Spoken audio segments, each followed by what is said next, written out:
నమస్తే, welcome to E6 TV news. వివరాలు చూద్దాం. అమరావతి రాజధాని రైతుల సమస్యల పరిష్కారంపై ప్రభుత్వం ఏర్పాటు చేసిన త్రిసభ్య కమిటీ సమావేశం ముగిసింది. అమరావతి CRDA కార్యాలయంలో జరిగిన ఈ భేటీలో కేంద్ర మంత్రి పెమ్మసాని చంద్రశేఖర్, రాష్ట్ర మంత్రి నారాయణ, ఎమ్మెల్యే శ్రావణ్ కుమార్ తో పాటు CRDA అధికారులు పాల్గొన్నారు.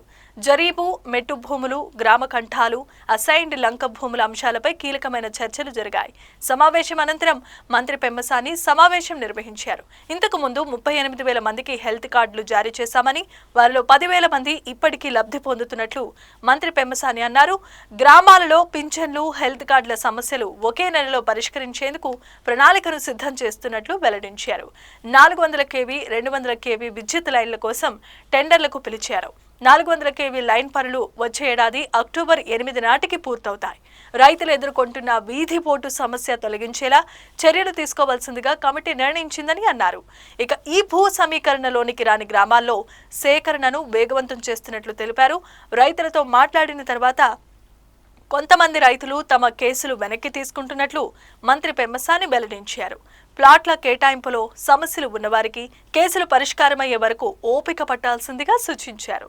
రైతుల హెల్త్ కార్డుల్లో మార్పులు చేర్పులకు అవకాశం కల్పించేలా నిర్ణయం తీసుకున్నట్లు తెలిపారు.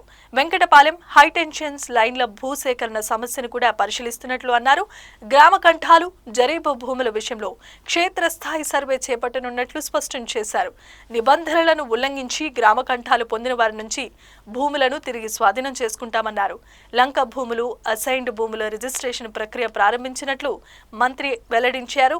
ఇక రాజధానిలో రైతుల సమస్యలు తమ దృష్టికి వచ్చిన వెంటనే అధికారులకు ఆదేశాలు జారీ చేస్తున్నామని, గ్రామ కంఠాలపై కొందరు చెబుతున్న అన్యాయాలు దృష్టికి తీసుకొచ్చామని, వాటి పరిష్కారానికి ఇప్పటికే చర్యలు ప్రారంభించినట్లు స్పష్టం చేశారు.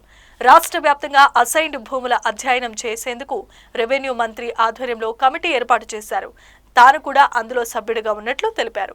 రాజధాని గ్రామాల్లో రోడ్ల కోసం ఇళ్ల స్థలాలు తొలగించాల్సి వస్తే యజమానులకు CRDA తరపున TTR బ్యాండ్లు జారీ చేస్తున్నట్లు మంత్రి నారాయణ స్పష్టం చేశారు. రైట్కి ఇలాంటి ఇంట్రెస్టింగ్ అప్డేట్స్ కోసం చూస్తూనే ఉండండి E6 టీవీ న్యూస్.